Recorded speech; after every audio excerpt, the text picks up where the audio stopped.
आपका कल्याण होगा ही होगा। उन दुआओं से ईश्वर आपका अगले जीवन में भी कल्याण कर देगा।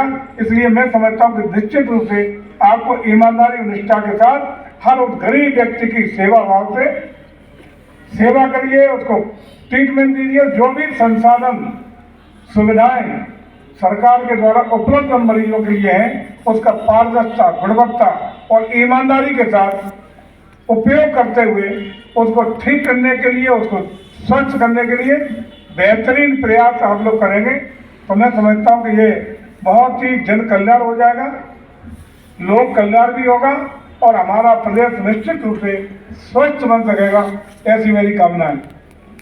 साथियों, काफ़ी बातें हो गई।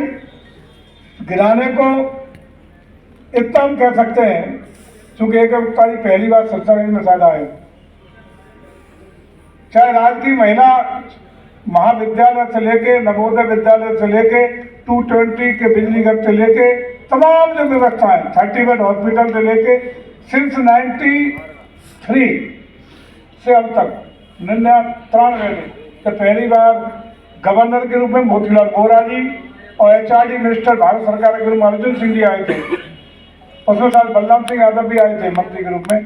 तब से लेके अब तक जो भी व्यवस्था है, चिकित्सा, शिक्षा, स्वास्थ्य, डेवलपमेंट, रोड कनेक्टिविटी, जो भी हो सकती है, सिंचाई के लिए राजकीय नलकूप, बहुत मतलब गिनती में आप मानिए जो भी डेवलपमेंट की व्यवस्था हो सकती है। माता एक नाम तो बता दो, किसी दूसरे की हो, एक नाम कोई बता दे कि इन व्यवस्थाओं को कराने में दूसरे का एक योगदान रहा हो। एक भी योजना पे बता दे जिसमें किसी यहाँ के सांसद, यहाँ के विधायक चलाने में तो बहुत हो गए, एक बता दे योजना कि बड़ी योजना किसी की जयवीर सिंह के अलावा अगर शिक्षा किसी को किसी ने दे दी हो, इसलिए उनको गिराने का कोई अर्थ नहीं है। लेकिन हम कह सकते हैं कि इसमें कोई हम लोग ऐसा नहीं कर रहे कि हम लोगों की जिम्मेदारी है, नगर हमारा है, हम सब एक परिवार है और परिवार के विकास के लिए, परिवार की तरक्की के लिए और परिवार को नई पहचान बनाने के लिए हम सबका जन्मसिद्ध अधिकार है। जो हमारा नगर है, हमारा क्षेत्र है, और क्षेत्र को न सिर्फ अग्रणी क्षेत्र बनाने का संकल्प हम लोगों का है।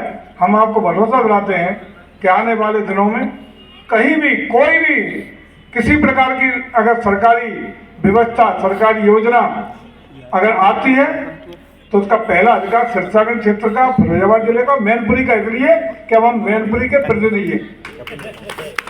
अभी भी डॉक्टर साहब 5 पूरे प्रदेश में 5 बाईपास हुए, केवल 5, जिनकी लागत 700 करोड़ से 2000 करोड़ की, एक की 750 करोड़ का।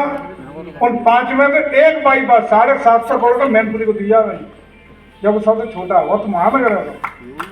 मैनपुरी के लिए एक और आपका तमाम काम जो हो सकते हैं, चूँकि उसकी हिस्सेदारी है, मैनपुरी ने चुन के भेजा है, इसलिए मैनपुरी की जिम्मेदारी भी हम लोगों की महत्वपूर्ण बनती है। लेकिन बंटवारे में कहीं फिरोजाबाद को भी पीछे हम लोगों ने नहीं छोड़ा है, पूरे जनपद को। और अगर अब धार्मिक और सांस्कृतिक और आध्यात्मिक की जो धारा चल रही है पूरे देश और प्रदेश में, उसके बारे में बात करें तो उन बड़ी चीज़ों को तो छोड़ ही दो। चूँकि अयोध्या में डेवलपमेंट हुआ, वाराणसी में कॉरिडोर, काशी विश्वनाथ कॉरिडोर बना, आज कुंभ का महापर्व बहुत भव्यता दिव्यता से मन रहा है। मथुरा, काशी में, मथुरा वृंदावन में भी कन्हैया जी की जय जयकार होने वाली है। इन बड़ी योजनाओं को छोड़ दें। आगरा में भी डॉक्टर साहब बटेश्वर अकेले को, जिसमें सौरीपुर जैन लोगों का बड़ा तीर्थ स्थान है, देश के जैन लोग आते हैं, आदरणीय अटल जी का जन्म स्थान है और भोले बाबा की एक से एक मंदिर की नगरी है। उस मंदिर के लिए कल्पना डॉक्टर नहीं की होगी आपने, 250 करोड़ रुपया अभी दिया है, 250 करोड़। और अकेले बटेश्वर को नहीं, रपड़ी जब फिरौती और लुटैती के लिए जाना जाता था, आपको डॉक्टर साहब याद होगा सर, ND तिवारी जो उत्तर प्रदेश के मुख्यमंत्री थे, तो डकैतों का समर्पण, आत्मसमर्पण वही हुआ था उस घनघोर अपराधी क्षेत्र में। और रपड़ी इको टूरिज्म का हब बना दिया। सारे स्कूलों की पिकनिक वही बनती है, 9 वर्ष पर सबसे ज्यादा भीड़ वही होती है रपड़ी के जंगल में। और आज कल ही परसों हम लोगों ने निर्णय लिया है कि कॉरिडोर मथुरा वृंदावन से लेकर क्रूज चलाने का यमुना जी में, और पूरा टूरिज्म कॉरिडोर हम मथुरा वृंदावन गोवर्धन से पंचनदा औरैया डिस्ट्रिक्ट में, ये 5 नदियों का मिलन होता है, उस तक बहुत बड़ा कॉरिडोर उत्तर प्रदेश का पर्यटन विभाग डेवलप करने जा रहा है, जिसमें आपका रपड़ी बटेश्वर से लेके पूरा यमुना किनारे का उदाहरण से लेकर के पूरा घाटों से लेके मंदिरों से लेके डेवलपमेंट को लेकर क्रूज चलाने की कार्रवाई, घाटों को बनाने का कार्य, मतलब हजारों करोड़ की परियोजना हम लोग बहुत जल्दी देने जा रहे हैं। अकल्पनीय पीढ़ियों तक लोग याद करेंगे। हम लोगों का मानना है कि यदि हक हकूक और अधिकार अगर दिया तो उसका जनहित में लोकहित में जो भी बन पड़े मैक्सिमम उपयोग करना चाहिए। ये ही किसी जनप्रतिनिधि का पहला दायित्व है। उस दायित्व को निभाने में अगर हम लोग पूरा कर रहे हैं तो वहां लोग कहते हैं पर्यटन जब कब कर रहे थे, तो हमेशा मैं तो एक ही बात कहता हूँ, कुछ कुर्सियों की पहचान लोगों से होती है, कुछ लोगों की पहचान कुर्सियों से होती है। हम लोग पर्यटन और संस्कृति को संबंध कोई नहीं जानता था, जब मिला तो लोग कहते थे कहाँ पकड़ा है, कैबिनेट तो है, बरिस्ता में तो 5वें नंबर पर वोट है, एक कछु विभाग में कछु ना है। शुरू में कहते थे लोग, अब कहते हैं प्रदेश में सबसे लोकप्रिय विभाग और सबसे ज्यादा इस समय बजट का विभाग हमारे पर्यटन है। झमाझम जहाँ चाहो अपना काम हो रहा है।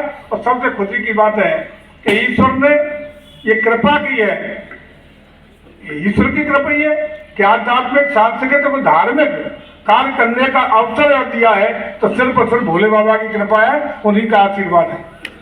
जिनके भक्त हैं जो उन्हीं की तो कृपा है, उन्हें विभाग दिए जो उन्हीं की कृपा है।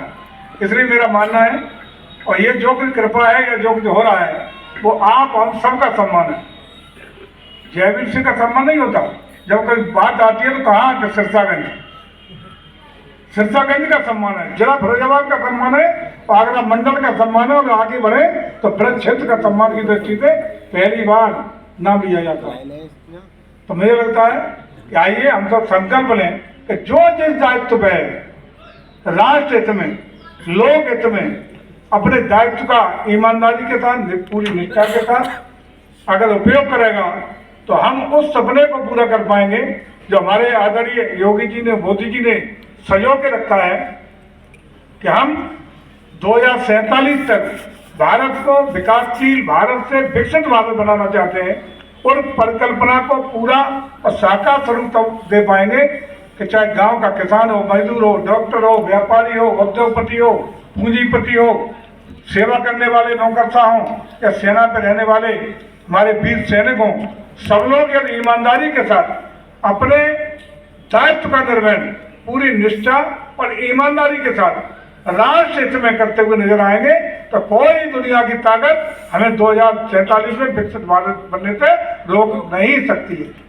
हम बनेंगे, इसलिए संकल्प के साथ आगे बढ़े कि जो भी संसाधन है, जो सुविधाएं हैं, इनका उपयोग प्रकृति ने डॉक्टर साहब इतना हिंदुस्तान को दिया है, सारे विश्व में किसी देश के पास नहीं है जो प्रकृति ऊपर वाले ने दिया है। चाहे मौसम हो, प्रकृति का बड़ा किसान हो, खेती हो, उद्योगों के लिए वातावरण हो, बुद्धि हो, विवेक हो, और दुनिया के जितने विकसित देश हैं अमेरिका से, उनको डेवलप देश अगर किसी ने बनाया है तो ब्रेन भारत का है।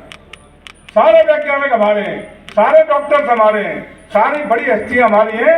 हमने विश्व के उन देशों को अगर विकसित बनाया है तो हिंदुस्तान को विकसित बनाने में कोई कंजूसी नहीं होनी चाहिए।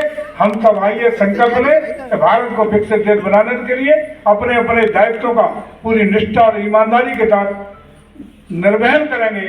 मैं इसी के साथ पुनः अभी डॉक्टर कपिल यादव जी का, डॉक्टर साहब का और आप सब लोगों का, यहाँ के पैरामेडिकल स्टाफ और डॉक्टर्स का बहुत बहुत बधाई देता हूँ, शुभकामनाएं देता हूँ कि जो भी नए उपकरण, जो भी सुविधाएं आम मरीजों के लिए, आम लोगों के लिए आज यहाँ संचालित होना शुरू हुई है, इनका लाभ वास्तविक पात्र व्यक्तियों को और खासकर गरीब व्यक्तियों को निःशुल्क रूप से उपलब्ध हो सकेगा।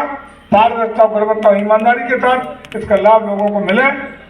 इसी के साथ में आप सबके पावन अवसर पर बधाई देते हुए शुभकामना देते हुए अपनी बात को विराम देता हूँ। बहुत बहुत धन्यवाद।